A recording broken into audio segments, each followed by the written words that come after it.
अस्सलाम वालेकुम साथियों। दीन से बड़ा दीन के रखवाले। कुछ अजीब है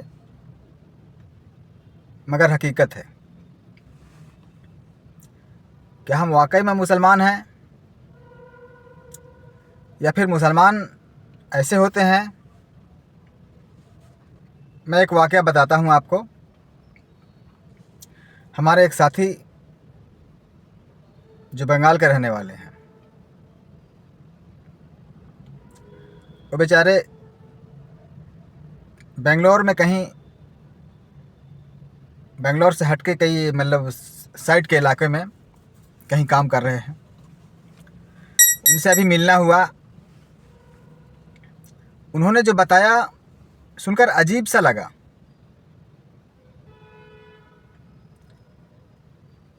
वो कहते हैं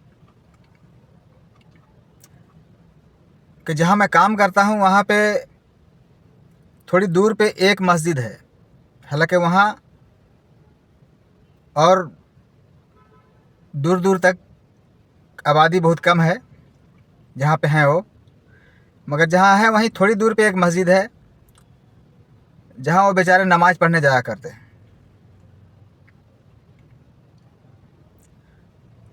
उन्होंने कहा कि जब हम नमाज़ पढ़ते थे तो वहाँ के लोग मुझे मतलब कुछ दिन ऐसा चला कि अजीब निगाह से देखते थे।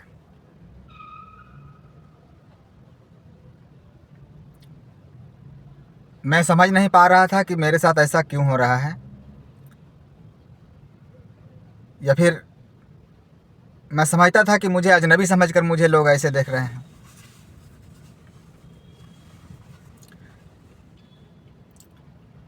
मगर 2 दिन 3 दिन मतलब हफ्ते से वक्त ज़्यादा गुजर गया।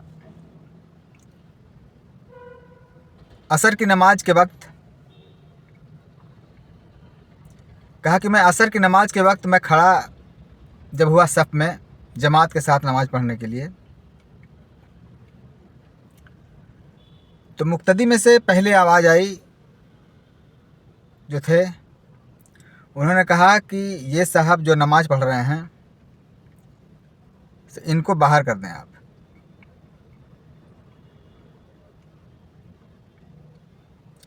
वजह ये नहीं बताया अब उन्होंने उस वक्त, सीधा कहा कि इनको बाहर करें आप। जाहिर है वो लोकल इलाके के थे, लोकल आदमी थे। अगल बगल वालों ने पूछा, एक दो तो हाँ में हाँ मिलाए। एक आदमी ने पूछा आखिर क्यों अलग करना चाहते हो उनको, क्यों मतलब नमाज पढ़ने दो, क्यों बाहर करना चाहते हो? कहा कि उनकी वो नमाज जो पढ़ रहा है उसके वजह से हमारी नमाजें ख़राब हो रही है। वो साथ में खड़ा रहेगा तो हमारी नमाजें नहीं होगी।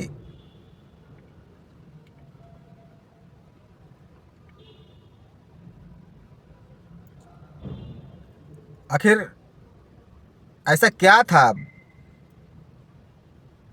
मैं पूछना चाहता हूँ। आखिर आखिर आप सोचें कि आखिर उस कैसा नमाज पढ़ रहा होगा जो दूसरे की नमाज नहीं होगी।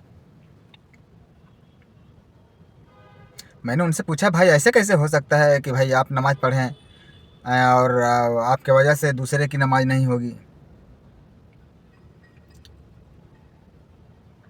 बताया भाई ऐसा ही हुआ है।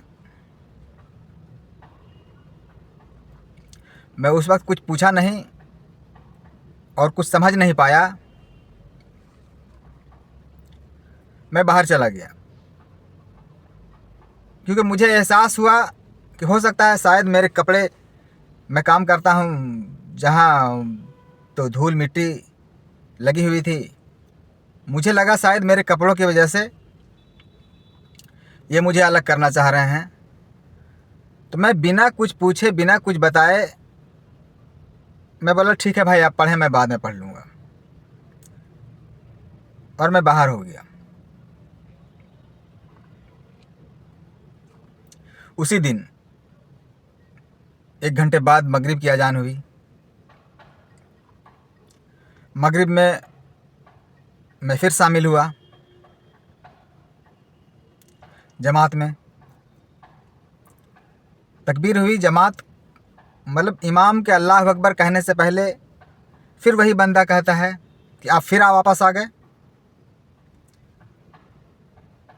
आपको कहा था ना कि यहाँ नमाज नहीं पढ़ना है आपको, आप इस मस्जिद में नमाज नहीं पढ़ सकते।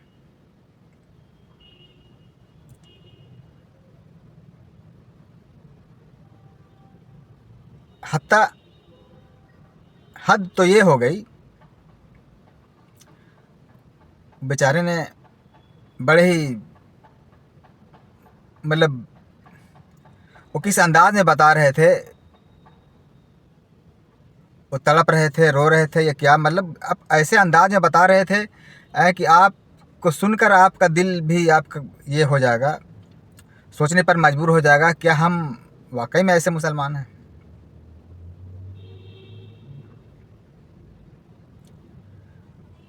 उन्होंने कहा कि हद तो ये हो गई कि वहाँ के जो इमाम थे उन्होंने कहा कि आप भाई बाहर चले जाएं और इस मस्जिद में आइंदा ना आएं, आप यहाँ नमाज नहीं पढ़ सकते हैं। जब उन्होंने कहा कि आप आइंदा इस मस्जिद में ना आएं और यहाँ नमाज नहीं पढ़ सकते हैं, तब मैंने इमाम साहब से पूछा कि हजरत, मैं इसकी वजह जान सकता हूँ? उन्होंने बड़े तल्ख लहजे में जवाब दिया। उनका कहना था कि मतलब ऐसे तल्ख लहजे में जवाब दिया कि अगर मस्जिद से बाहर होते तो शायद वो मुझे मार देते, शायद उनका हाथ मुझ पर उठ जाता। ऐसे तल्ख लहजे में जवाब दिया उन्होंने कि तुम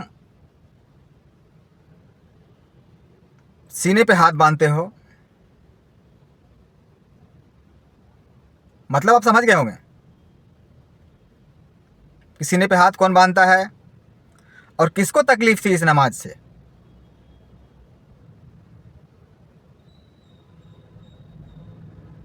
क्या वाकई में उसकी नमाज नहीं हो रही थी? क्या अब उसकी नमाज हो जाएगी जो एक मुसलमान को मस्जिद से बाहर करके?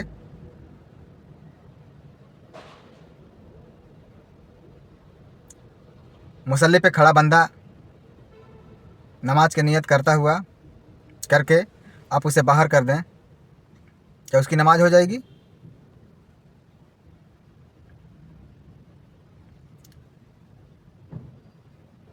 अफसोस की बात है, हम आज ऐसे माहौल में जी रहे हैं,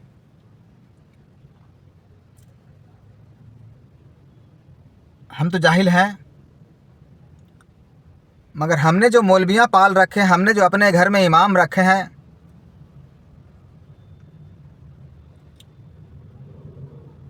ये हमें गौर करनी होगी। इमाम रखने से पहले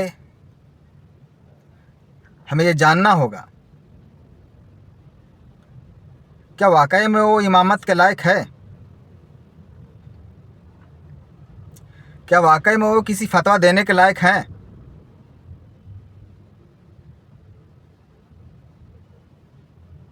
हमारी टूटी फूटी नमाज को क्या वो सुधार सकते हैं? क्या हमें वो बता सकते हैं कि नमाज कैसे पढ़नी चाहिए? क्या हमें बता सकते हैं कि हमारे नबी कैसे नमाज पढ़ते थे, उस तरह हमें सिखा सकते हैं?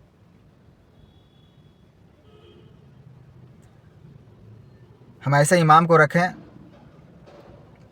जो हमारी नमाज़ों को सुधारे और हमें पाबंद भी बनाए।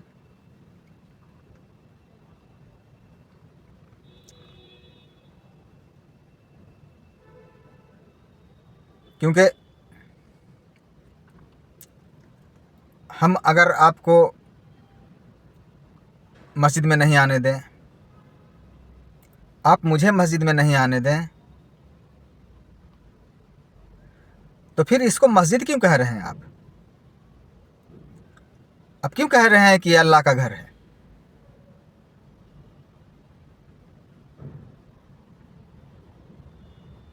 आप नाम बदल दें उसे, आप उसे किसी आप अपने के नाम से पुकारें। आप उसे कहें कि ये मंजिल है, फला मंजिल है, फला मंजिल है। आप उसे मस्जिद नहीं कहें।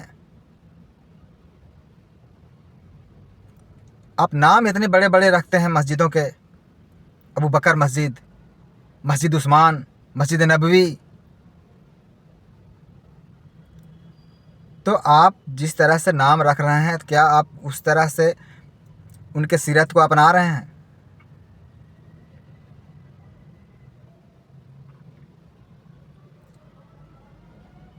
क्या आप सहमत हैं? क्या आप इत्तेफाक रखते हैं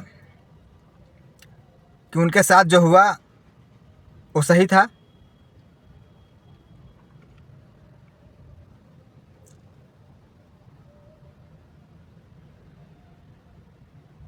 बताएं, क्योंकि मुझे तो मेरे समझ से ये बाहर है।